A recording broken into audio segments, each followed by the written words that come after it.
जो हमने फिर इसके जस्ट जय प्रक्रम के जो पोषण से है रिलेटेड है जो एक शॉर्ट वीडियो बनाया था ऑब्जेक्टिव में। और फिर उसी का पार्ट सेकेंड है जो पार्ट सेकेंड में जिसमें हम 12 तो क्वेश्चन बताए थे, इसके बाद 13वां क्वेश्चन की तरफ आ गए हैं और इसके कैलकुलेशन करते हैं आगे क्या होता है, क्या कहता है कि बोलता क्या है कि अब क्वेश्चन को एक एक करके समझेंगे और हम उसको कोशिश करेंगे कि आपके बेहतरीन से बेहतरीन इसको उदाहरण देकर या हमको एक्सप्लेनेशन बेहतरीन से बेहतरीन करके समझाने के लिए छोड़ेंगे नहीं, मतलब बेहतरीन कोशिश करेंगे। बोला है कि इनमें कौन अवशेषी अंग है, तो बोला है ऊपरी गामी क्लोन या अधोगामी क्लोन, अपेंडिक्स या अनुप्रस्थ क्लोन। तो आपको यहाँ पर आंसर तो इसका अपेंडिक्स ही होगा, ये आपका कंफर्म है कि अपेंडिक्स होगा, इसके अलावा कुछ नहीं होगा, अपेंडिक्स ही होगा। लेकिन आपको पता ही ऊपरगामी या अधोगामी क्या बोला है, ऊपरगामी और अधोगामी। तो पता है जब आप छोटी आंत यहां से ये बड़ी आंत हो गया, ठीक है, अब बड़ी आंत में जैसे ही ये इससे कनेक्ट होती है ना तो इसके बगल में ही अपेंडिक्स होती है, ठीक है, ये एकदम बिल्कुल ऐसे। ये अपेंडिक्स असल में रियलिटी में क्या होता है कि ये असल में हमारे जो भोजन करते हैं ना, भोजन, तो भोजन करने के बाद पचने के बाद जो भोजन आता है कुछ कण इसमें फंस जाते हैं।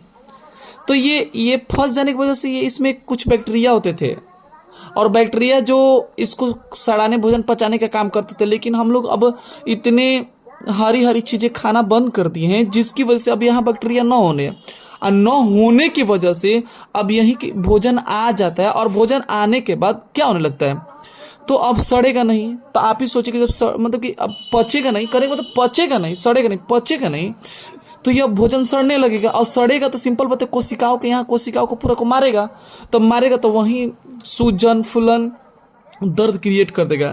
तो जिसकी वजह से हमारे क्या बन जाते हैं, अब ये कोई अब मतलब किसी काम का व्यर्थ में बन जाता है। और इसी को क्या करना पड़ता है, जब हमारे दर्द होने लगता है अपेंडिक्स में तो इसी को ऑपरेशन के रूप में काट के हटाना पड़ता है, इसको यहाँ से रिमूव करना पड़ता है, हटाना पड़ता है। तो यही अपेंडिक्स है जो ऑपरेशन के रूप में भी काम होता है। और ये जो ऊपरगामी उधरगामी, तो ये ऐसे बढ़िया जाता है तो इसी को ऊपरगामी अधोगामी नीचेगामी ये सब बोलता है, अनुप्रस्थ अनुक्रम यही है आपका। तो ये तो बड़ी आंत का हिस्सा हो गया ना, अवशेषी अंग थोड़ी हो गया, तो इसीलिए अपेंडिक्स यहाँ पर का अवशेषी अंग, सॉरी इसका भी घ नंबर होगा। चलिए अगला बोला मनुष्य में पाचन की क्रिया प्रारंभ कहाँ होती है। तो मनुष्य में देखा जाए पाचन की क्रिया होती है, पहला ऑप्शन ले ले, मुख गुहा से, ग्रस नली से, आमाशय से। आमाशय तो ये पेट के अंदर हो गया। असली पाचन क्रिया होती है मुख गुहा से शुरू होती है। अगर मुख गुहा कैसे, तो आपको पता है जैसे मुंह में डालते तैसे लार बनता है, लार ही हमारा पाचन का सक्रिय करने का हिस्सेदार हो जाता है। अगला क्वेश्चन, इनमें कौन आमाशय ग्रंथि का जठर ग्रंथि का भाग नहीं है। तो जठर ग्रंथि का भाग नहीं, पहले ऑप्शन ले ले, म्यूकस कोशिका, जैमुजन कोशिका, मूल पित्तवाहिनी, अम्लजन कोशिका। आपको पता है आमाशय की कोशिका, आपको देखो ऑप्शन से ही आंसर आ जाएगा। कोई आमाशय, म्यूकस कोशिका, ठीक है हम इसको पढ़े नहीं है, ओके। जैमोजिन कोशिका भी नहीं पढ़े, ओके ये भी ठीक है। मूल पित्तवाहिनी, पित्तवाहिनी कहाँ आता है, ये तो लीवर का हिस्सा बता रहा है, लीवर। पित्तवाहिनी किसका बता रहा है, लीवर का बता रहा है, अम्लजन। तो इसका मतलब जब ये लीवर का, ये फिक्स है लीवर का, पित्तवाहिनी भी पित्ताशय में पित्तवाहिनी मूल वाहिनी होती है। तो इसका मतलब ऑप्शन नंबर क्या हो जाएगा मेरा, ग करेक्ट हो जाएगा, क्योंकि इसका आमाशय का भाग नहीं है। इनमें किस रचना के कारण मुख गुहा से भोजन श्वसन नली में नहीं जाता है। तो ये श्वसन नली में नहीं जाता है, तो श्वसन नली के ऊपर एक बॉक्स होता, कवर होता है जिसको एपिग्लॉटिस बोलते हैं। ये एपिग्लॉटिस ही है जो भोजन को क्या करता है, नहीं जाने देता है। अगला क्वेश्चन हमारे नेक्स्ट क्वेश्चन, छोटी आंत में भोजन का पाचन पूर्ण होने के बाद वह क्या कहलाता है। तो छोटी आंत में देखो, छोटी आंत से बड़े जो आमाशय में होता है उसको कायम बोलते हैं, लेकिन छोटी आंत में जो होता है ना वो चाइल्ड बोलते हैं, चाइल्ड। ऑप्शन नंबर हमारा क्या हो जाएगा, घ करेक्ट हो जाएगा। अगला क्वेश्चन, ठीक है, अगला क्वेश्चन हमारा क्या कहा है, हमारा क्वेश्चन देखते रहिए, क्वेश्चन क्या कहता है 18 नंबर। 18 नंबर क्वेश्चन, निम्नलिखित में किस रचना के मदद से अमीबा अपना भोजन ग्रहण करता है। तो ये तो छोटे क्लास से आपको पढ़ते आ गए हैं, तो आशा करेंगे आपको ये आंसर बोल भी देंगे, क्या हो सकता है, हाँ करेक्ट आंसर, जो हमारा कुटपात के द्वारा क्या होता है, भोजन पकड़ते हैं, ग्रहण करते हैं। अगला क्वेश्चन, नेक्स्ट क्वेश्चन, निम्नलिखित में कौन अमीबा में पोषण क्रिया नहीं होती है। अमीबा में पोषण की क्रिया, अंतर्ग्रहण ये तो उसका हिस्सा है, पाचन ये भी है, बहिष्करण, अपघटन तो अपघटन तो छोटे कीटाणु में होते हैं, ये तो नहीं है। सड़ाता थोड़े गलत है, नहीं, अंतर्गणन ये सब क्रिया है अमीबा के, ये अपघटन आपका नहीं है, इसलिए करेक्ट ऑप्शन क्या हो जाएगा? घ। अगला क्वेश्चन बोला है कि अमीबा में भोजन का पाचन किस अंगक में होता है?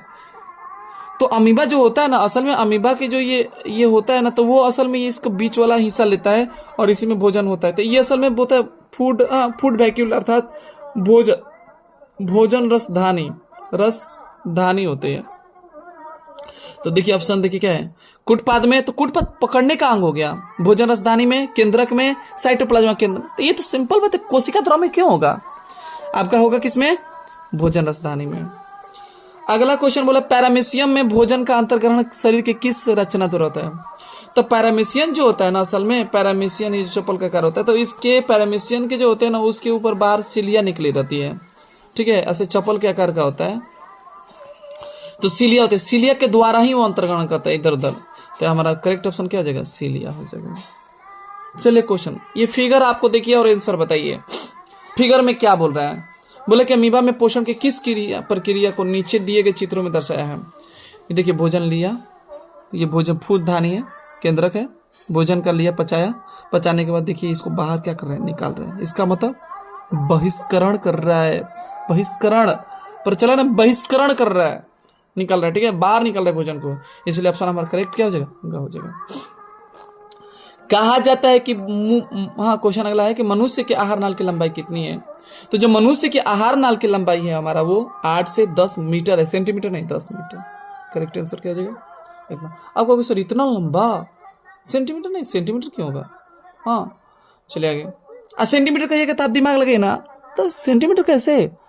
ऐसे 8 मीटर से 10 मीटर पड़े हैं, सेंटीमीटर कैसे? ये तो 1.5 बीता ज्यादा, 1 बीता से भी ज्यादा नहीं होगा, है ना। मनुष्य को भोजन के विभिन्न स्वादों का ज्ञान किस रचना से? तो ये स्वाद कलियां, ये तो कोई बता देगा, स्वाद कलियां नाम भी ये देखो ना, ये ऑप्शन से भी करेक्ट है। दांत से कोई स्वाद करता है क्या? लार ग्रंथि से, ये भी नहीं। स्वाद कलियों से होता है, दांत की अस्थि में, ये तो बिल्कुल नहीं। तो ग नंबर ऑप्शन हो जाएगा। कुछ कभी कभी ऑब्जेक्टिव हमारे आंसर डायरेक्ट देते हैं, जरूरी नहीं होता है कि वो हम रटे ही, ऑप्शन ही करेक्ट वो देता है।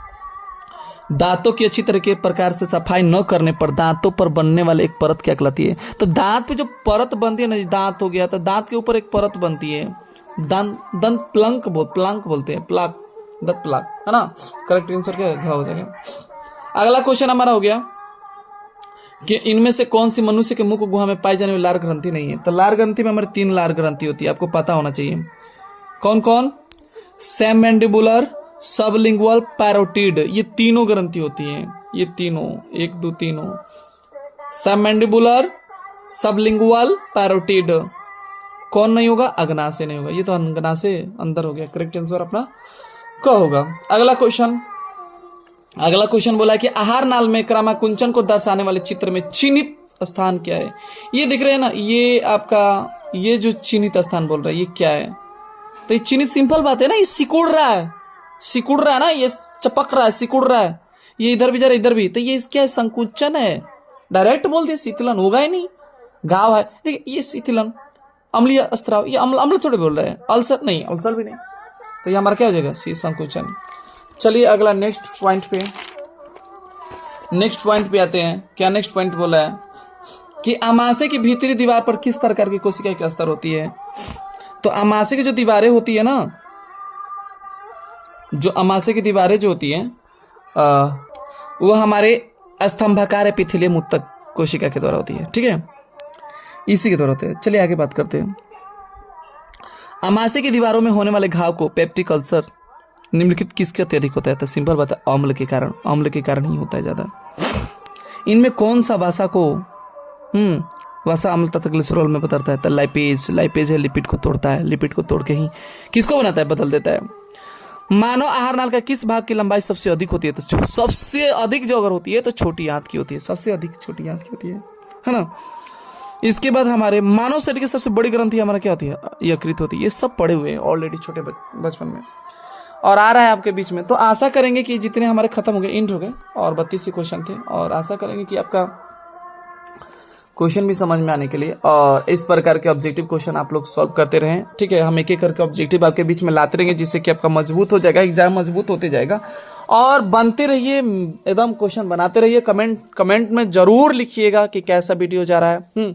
बेहतर लिखिए, और कमेंट सेक्शन में जरूर बेहतर कि नेक्स्ट पार्ट के लिए बिल्कुल कमेंट करें, जिससे कि हम बिल्कुल आपके नेक्स्ट पार्ट और डालेंगे, ऑब्जेक्टिव ज्यादा से ज्यादा क्वेश्चन डालेंगे, ठीक है, साइंस में। और इसको अभी से अभी कंप्लीट कर लीजिए कहानी थ्रू, हम बिल्कुल इसका चैप्टर लोड कर देंगे। कमेंट सेक्शन में जरूर लिखिएगा कि चैप्टर की जरूरत है, तो बिल्कुल हम आपको मध्य डालेंगे। ओके, तो जाते जाते लाइक एंड सब्सक्राइब करना ना भूलें। Thank you for watching this video.